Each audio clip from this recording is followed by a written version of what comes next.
అంటే శివప్రసాద్, అంటే ఇరాన్ పై యుద్ధం తీవ్రం చేయాలని నెతన్యాహు ఆయనకు ఇంటెన్షన్ ఉంటుండే, సో దాని ప్రభావమే దీన్ని యూజ్ చేసుకోండి అనుకోవచ్చా? అంటే ట్రంప్ హత్యకు ఇరాన్ పన్నుతుందని చెప్పేసి అని వాటి వల్ల యుద్ధం ప్రేరేపితం చేసుకోవాలనేదే తన ఉద్దేశం అని అనుకోవచ్చా నెతన్యాహుది? డెఫినెట్గా ఆ పాయింట్ కూడా ఖచ్చితంగా అనుకోవాల్సినటువంటి పాయింట్, మనం ఖచ్చితంగా పరిగణలోకి తీసుకోవాల్సినటువంటి పాయింట్. ఎందుకంటే అదే రోజు వాళ్ళు మన పోస్టర్ల గురించి మాట్లాడుకున్నాం, కొన్ని వందల పోస్టర్లు వెలిసాయి అక్కడంతా కూడా. కాబట్టి దాన్ని నెతన్యాహు తనకి వాడుకున్నాడు అని కూడా మనం భావించవచ్చు. ఎందుకంటే నెతన్యాహు దృష్టిలో ఇరాన్ని ఖచ్చితంగా ఫినిష్ చేయవలసి ఉంది. ఇరాన్తో సగం యుద్ధంలో ఆపద్దు, సగంలో ఆపద్దు, ఖచ్చితంగా ఇరాన్ని క్లోజ్ చేసేయాలి అనేటువంటి ఉద్దేశం నెతన్యాహుకు ఉంది. ఆ విషయంలో ఇద్దరి మధ్య కొంత వివాదం జరిగినటువంటి విషయం కూడా మనకి తెలిసిందే. కాబట్టి అందువల్ల ఆ నేపథ్యంలోనే మొసాద్ హెచ్చరికలు జారీ చేసింది అనే అంశాన్ని దృష్టికి తీసుకెళ్ళి ఉండొచ్చు.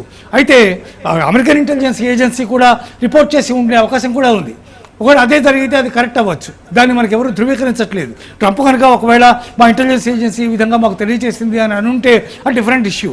కానీ ట్రంప్ దాని గురించి వ్యాఖ్యానం చేయలేదు, కేవలం నన్ను చంపడానికి చాలామంది ప్రయత్నం చేస్తున్నారు అని మాత్రమే మాట్లాడారు. కాబట్టి దీంట్లో మీరు చెప్పినటువంటి ఈ పాయింట్ కూడా చాలా ప్రధానంగా ఉండవచ్చు. నెతన్యాహు కేవలం ఇరాన్ని పూర్తిగా ఫినిష్ చేయడం నిర్ణయించుకుని దానికి మరింత ఆజ్యం పోసేందుకు ట్రంప్ దానికి వ్యతిరేకంగా శాంతి ఒప్పందం వైపు వెళ్తున్నాడు. కాబట్టి దాని నుంచి యువతలు తీసుకురావడానికి కూడా ఈ రకమైనటువంటి హెచ్చరిక చేసి ఉండే అవకాశం డెఫినెట్గా ఉంది. ఒకవేళ కనుక సిఐఏ కనుక నిర్ధారిస్తే ఒకవేళ అప్పుడు మనం దాన్ని నిజమని నమ్మాల్సినటువంటి పరిస్థితి ఉంటుంది అనేది. Right Shivaprasad, thank you.